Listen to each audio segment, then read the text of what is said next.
Okay, so in order to make everyone's lives easier for this lab, I have elected to put up some starter files.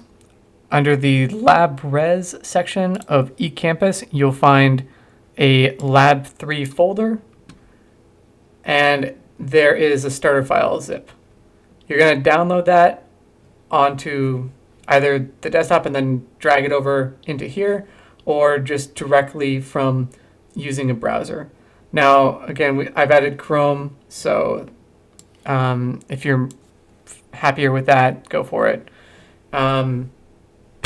For some reason, it was working the second time I did this with PHP, but if it doesn't, you guys have those solutions to how to fix it, and you'll come to me with the rest if you can't figure it out on your own. So anyway, what I'm going to do is you're going to double click on this Lab 3 starter zip. If you downloaded it on the virtual machine using a web browser on the virtual machine, it'll be in your downloads folder and you'll go there. So when you double click on it, here, I'm just going to delete this guy. When you double click on this lab 3 starter.zip, you're going to get this window that's going to open up, and you're going to hit extract in the upper left corner here. You're going to pick where you're going to extract it to. You should do it on the desktop so you can see it. And then just close out of this, and that's fine. All right, don't need the Lab 3 starter anymore. We're going to open up this Lab 3 starter folder that's not the zip version. And what we're going to do is we are going to open up the CS230 folder, or whatever your lab folder is called. And I'm going to put the signup.css in the CSS folder and the signup.php in the main root directory, which is my CS230 directory. And then I'm going to double click on this includes folder, and everything in here is going to go in my includes folder here. This is going to be our master includes folder. I'm going to replace that. So anyway, I'm done with this Lab 3 starter. So I'm going to move on, and I'm going to show you guys what Bootstrap is, because that's what we're going to be using throughout the rest of the semester for all of our PHP, or at least I will be showing you how to use it, and it's up to you whether you want to or not. But it will make your website look much more professional, a lot easier. So if you go online and you Google Bootstrap, what is Bootstrap, right? So Twitter, I believe, is the one that's behind this. But anyway, what Bootstrap is a collection of CSS, other style sheets, some animations, including some JavaScript, and a bunch of other files, icons, things like that, color schemes, and they have basically defined all of these classes that you can call on. For example, like they've also made modifications to vanilla classes and elements as well. So that's all done in the CSS style sheets. So the way that you basically use Bootstrap is you would copy and paste a line like this, and then these JavaScript lines as well, and you would put that in the head. Now, one of the files that I provided to you that's now in your includes folder is this header.php. So let's take a look at all of those right now. Now, if I open up my CS230, if you don't automatically open it up, just go in File and then Open Folder. If you go in your includes folder, you'll see this header.php. All right, here I'm going to collapse the images folder because you don't need it right now. All right, so what's going on in here is at the very top of every typical HTML document, you would have this head section. And this includes links to style sheets, scripts, all kinds of metadata about your website. So, for example, you have this title here. So what do you want the title of your website to be? Well, mine is going to be called Fanatic. Okay. And you might see that name throughout the rest of here. This is our nav bar. So when we go to our sign up page right here,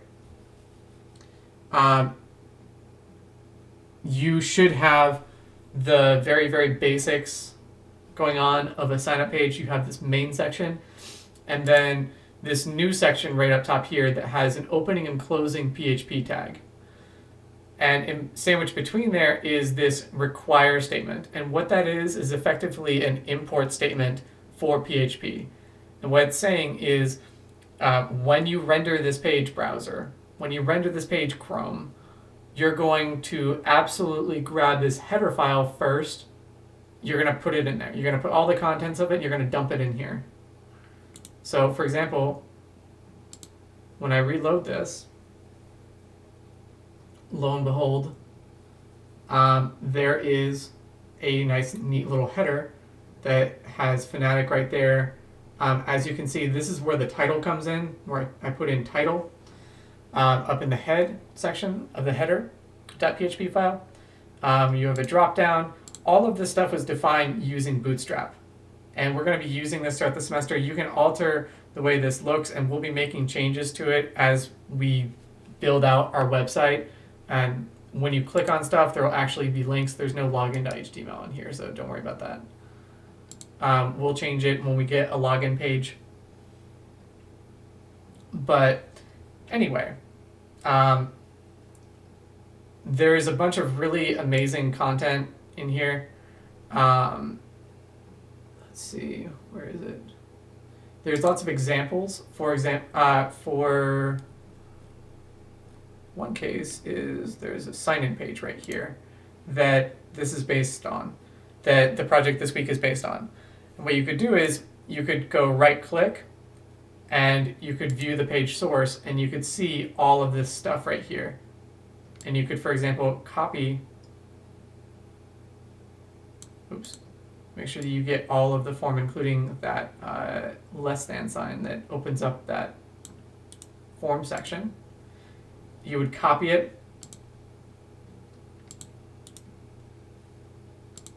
and this is a sign-in page, so it's not quite the same, but when I reload the server, you get all these basic little components in here. So when you click on, for example, email address, you can see now this has a blue border to indicate that this is selected. This button, which doesn't do anything, checkboxes, stuff like that. So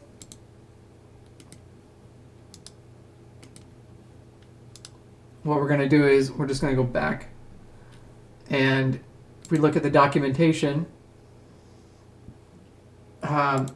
you can see all these different components, right? So some colors, for example, are already predefined. For example, success, secondary, primary, all of these things are seen in the classes, which are right here. So when it says div class equals whatever, you have all of these components. There are attributes, there are CSS attributes that are applied to all of them.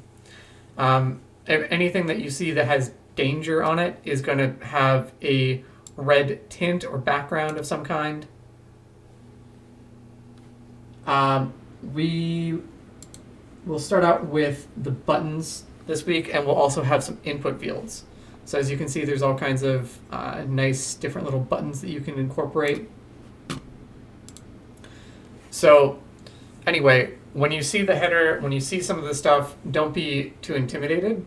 Try and grab something from a similar kind of page, work with it, massage it a little bit to be what you need it to be. We're going to add a bunch more fields, and we're going to put some of them in rows. For example, we're going to put the first and last name into a row. Each of those input fields is going to be a column, and that's going to allow them to be side by side. And then we're basically going to stack this stuff pancake style. So let me just show you what this is going to look like by the time all is said and done. So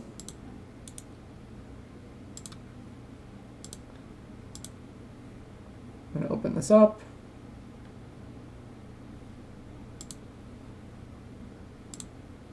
I'm going to go here, and I'm going to reload this. And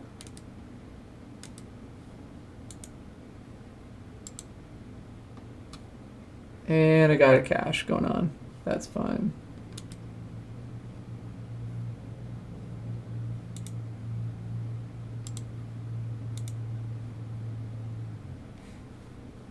I'm just going to have to like exit out of everything. I'm going to copy and paste this into Chrome. What may be helpful too is running things incognito with Chrome. That way it doesn't cache your stuff. Right.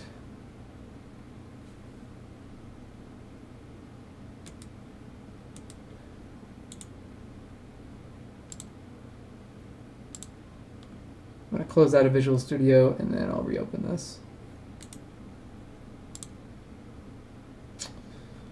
All right, one sec.